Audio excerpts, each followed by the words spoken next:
নিজৰ সংসাৰত নিজৰ জীৱনত আমাৰ যিখিনি জুই জ্বলে সেই জুইখিনি আমি নিজে নুমুৱাব লাগিব মানে নেপোলিয়ন বোনাপাৰ্টেটো কৈছিলে যে মোক এগৰাকী ভাল মাতৃ দিয়া মই এটা জাতি দিম সঁচাকৈ যদি জাতি গঠন কৰিবলৈ হয় সঁচাকৈ যদি ঘৰখন গঠন কৰিবলৈ হয় সমাজখন গঠন কৰিবলৈ হয় নাৰীগৰাকীয়ে মজবুত হ'ব লাগিব 2024 চনৰ 4 এপ্ৰিলৰ ৰাতিপুৱাৰ এক অনন্য পৰিৱেশ এই মুহূৰ্তত আমি মহানগৰীৰ উজান বজাৰস্থিত জেবিজত আছোঁ আৰু ভালেসংখ্যক মহিলা আছে আৰু মোৰ কাষত এগৰাকী বিশেষ মহিলা আছে হ'ল প্ৰিয় নাৰী ডক্টৰ মন্দিৰা বৰুৱা বাইদেউ আপোনাক আমাৰ বাৰ্তালাপলৈ স্বাগতম জনাইছোঁ আজি আপোনাৰ জন্মদিন প্ৰথমতে শুভকামনা জনাইছোঁ ধন্যবাদ যদি আপোনাক কোৱা হয় যে আপোনাৰ জীৱনটো অলপ উভতি চাব বিচাৰোঁ কোনখিনি কথাৰে আপুনি আৰম্ভ কৰিবলৈ ভাল পাব উভতিবলৈ মনেই নাযায় সঁচা কথা কিন্তু এতিয়া কি হ'ল আজিকালি সকলোৱে মোক অতীতটোকহে বিচাৰে আৰু সেই অতীতটোৰ কথা ক'বলৈ গ'লে ঘৰখনৰ কথা মনত পৰে আৰু শৈশৱটো আমি মন্দিৰা পাচনিৰ পৰা কথাবোৰ যদি আৰম্ভ কৰোঁ পিতৃ মাতৃয়ে সেই পৰিৱেশত গাঁৱৰ পৰিৱেশত এতিয়া আপুনি মহানগৰীত থাকে তো শৈশৱ তাৰপিছত আপুনি আপোনাৰ যৌৱনকাল পঢ়া শুনা এইখিনি কথা অলপ অতীতলৈ ঘূৰি গ'লে আমি গাঁৱৰ পৰা অহা আমাৰ মানুহখিনি বহুত সহজ সৰল গাঁৱৰ সঁচা যাৰ য'ত মৰম থাকে সঁচা মৰম থকা এখন গাঁও এখন ঘৰৰ পৰা কোন ঠাই অক্ষয়বাৰী সোণাৰী গাঁও বুলি কয় যোৰহাটৰ আৰু মই হাতীগড় হাইস্কুলত পঢ়া আৰু মোৰ প্ৰাথমিক বিদ্যালয়খন আছিল 112 নং ডিফলু প্ৰাথমিক বিদ্যালয় আৰু তেতিয়াই মানে এটা কথা মানে 112 নম্বৰ আমাৰ যদিও আমি ইমান ভিতৰুৱা কিন্তু আমাৰ প্ৰাথমিক বিদ্যালয়খন 112 নম্বৰ 1 নম্বৰখনো আমাৰ তাতে হয়তো আছে আৰু এটা কথা জানি ভাল পাব তেওঁৰ যিখন 112 নম্বৰ প্ৰাথমিক বিদ্যালয়ৰ কথা ক'লে 2022 চনত উক্ত বিদ্যালয়ত তেওঁ হাতীগড় গৌৰৱ বঁটা প্ৰদান কৰিছিলে আৰু নিজৰ ঠাইত এনেকৈ গৌৰৱ বঁটা পোৱাৰ হয়তো সৌভাগ্য বহুতৰে নহয় আচলতে গতিকে সেয়া কিন্তু আমি নিজ চক্ষুৰেও দেখা পাইছিলোঁ যে হাতীগড়বাসী বা ডিফলু বা সেই ঠাইৰ মানুহখিনি তেওঁৰ প্ৰতি যিখিনি এটা ভাল পোৱা ভাৱ এটা আছে তো আপুনিতো বিগত সময়ছোৱাত সাতসৰী জন্ম দিলে সাতসৰী যদি বিভিন্ন কাম কৰিলে কোনটো কাম কৰি আচলতে বেছি সুখী অনুভৱ কৰিছে আৰু কেনেকৈ আগবাঢ়ি যোৱাৰ পৰিকল্পনা কৰিছে সকলোতকৈ ভাল লাগে মহিলাসকলৰ লগত থাকি কাৰণ মহিলাসকলৰ যিটো মানে কাম কৰাৰ শক্তি সেইকাৰণে কয় নেকি যে নাৰী মানে সমাজৰ দাপোন আৰু আমাক নেপোলিয়ন বোনাপাৰ্টেটো কৈছিলে যে মোক এগৰাকী ভাল মাতৃ দিয়া মই এটা জাতি দিম সঁচাকৈ যদি জাতি গঠন কৰিবলৈ হয় সঁচাকৈ যদি ঘৰখন গঠন কৰিবলৈ হয় সমাজখন গঠন কৰিবলৈ হয় নাৰীগৰাকীয়ে মজবুত হ'ব লাগিব সৌৰজগতৰ কেন্দ্ৰবিন্দু সূৰ্যটো কিমান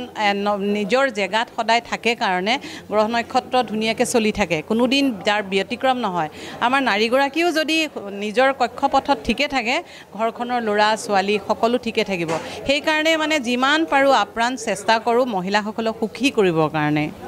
ইয়াৰ অংশ হিচাপে মাধ্যম হিচাপে আপুনি সাতসৰীৰ জন্ম দিছিলে তো সাতসৰীৰ চিন্তাটো কেনেকৈ আহিছিলে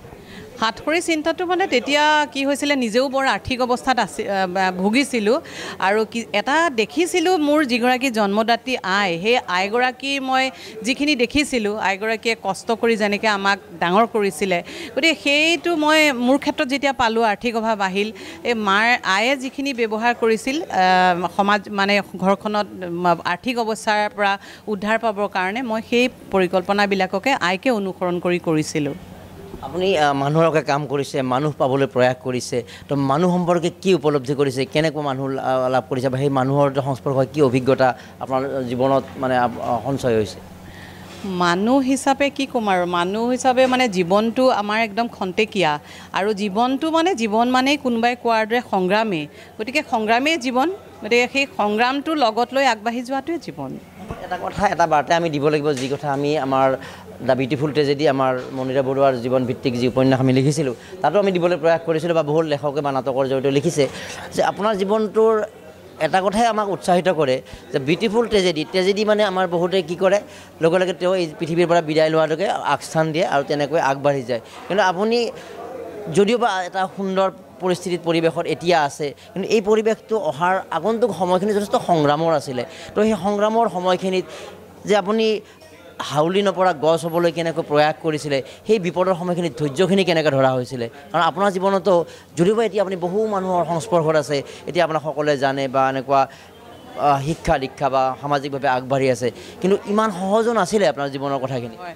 আচলতে সেইটোৱে আৰু জীৱনটোত মানে কৰ্মই ধৰ্ম আৰু নিজৰ আমাৰ যিখিনি সমস্যা থাকে সেই সমস্যাখিনি আচলতে আমি কি হয় সৰুতে কিছুমান কাহিনী পঢ়োঁ যে মাহঁতৰ মুখত শুনো বা ৰামায়ণ মহাভাৰতৰ মোৰ প্ৰভাৱত মোৰ জীৱনত মানে সেই কাহিনীবিলাকে বহুত মানে হেৰি কৰিছে মোক প্ৰভাৱিত কৰিছে কয় যে যিটো আমি ৰামায়ণৰ সৰু কাহিনী এটা পাইছিলোঁ আগতে শুনাই যে হনুমানৰ নেগুৰত যেতিয়া জুই লগাই তেওঁক এৰি দিয়া হৈছিলে তেওঁ কি কৰিছিলে গোটেই লংকা ছাৰখাৰ কৰিছিলে যেতিয়া লংকা ছাৰখাৰ কৰিলে তাৰপিছত তেওঁ কি হ'ল যেতিয়া জুইখিনি নুনুমোৱা হ'ল নহয় তেতিয়া তেওঁ ইজনক সোধে জুইটো নুমুৱাবৰ কাৰণে চবেই বুদ্ধি দিয়ে কিন্তু তেওঁ জুই নুনুমায় অৱশেষত তেওঁতো জুইকুৰা সাগৰত জাপ দিছিলে তেতিয়াওতো তেওঁ সাগৰ শুকাই গ'ল কিন্তু জুইটো নুনুমালে কিন্তু তেতিয়া সীতামাতাই যেতিয়া কৈছিলে যে অৱশেষত মানে আহি সীতামাতাৰ ওচৰ পাইছিলে যে মোৰ জুইকুৰা কেনেকৈ নুমাব এতিয়া তেতিয়া সীতামাতাই যেতিয়া মনে মনে হনুমানক যিখিনি কথা কৈছিলে সেই কথাখিনি মায়ে যেতিয়া কৈ থাকে যে নিজৰ সংসাৰত নিজৰ জীৱনত আমাৰ যিখিনি জুই জ্বলে সেই জুইখিনি আমি নিজে নুমুৱাব লাগিব মানে আনৰ পৰা যদি আমি নুমুৱাবলৈ চেষ্টা কৰোঁ এই সৰু কথাটো মানে আমাৰ এগুণ যদি আমাৰ দুখ থাকে বেলেগে আপোনাক 10 গুণহে কৰি দিব এই জুইকুৰা নুমুৱাৰ সাহস বা যিটো এজন ব্যক্তিৰ মাজত থাকে সেই কথা নিজে উপলব্ধি কৰিব লাগিব জুইকুৰা আহিছে জ্বলিছে মোৰ ইয়াৰ শেষ হৈ গ'ল বুলি ভাবিব নালাগিব জুইকুৰা নুমাবলৈ নিজৰ ভিতৰৰ পৰা সেই সাহসটো শক্তি আছে আমাৰ প্ৰত্যেককে ঈশ্বৰে একোটা শক্তি দি পঠাইছে আত্ম উপলব্ধি লাগিব আৰু সেই শক্তিটো যেতিয়ালৈকে চিনাক্ত কৰিব তেতিয়া আৰু আপুনি দুৰ্বল নহয় দুৰ্বল তেতিয়াহে হ'ম যেতিয়ালৈকে আমাৰ নিজৰ ভিতৰৰ শক্তিটো আমি নাজানো আৰু শেষত এটাই বাৰ্তা যে জন্মদিনৰ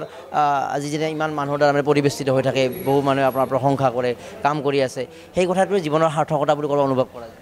100% হয় কাৰণ ৰাইজৰ মৰমত মই সেই ৰাইজে নখ জোকাৰিলে নৈ বোৱা মাজৰে এজন বুলি মই জীৱনটো আগবঢ়াই নিছোঁ আৰু সেই ৰাইজৰ মৰমতে আজি জন্মদিন বুলি কাৰণ আজিলৈকে মই নিজৰ জন্মদিন ঘৰত পতা বা ময়ো পতা তেনেকুৱা পৰিৱেশো নাছিল কিন্তু এতিয়া যে ৰাইজে অনুষ্ঠিত কৰে ৰাইজে ইমান মৰম দিয়ে তাৰ কাৰণে মই সমগ্ৰ অসমবাসী আৰু ডেমক্ৰেচি লাইভৰ লগতে সকলোকে ধন্যবাদ জনাইছোঁ ডক্টৰ মন্দিৰা বড়ো আৰু আজি এই মুহূৰ্তত আমি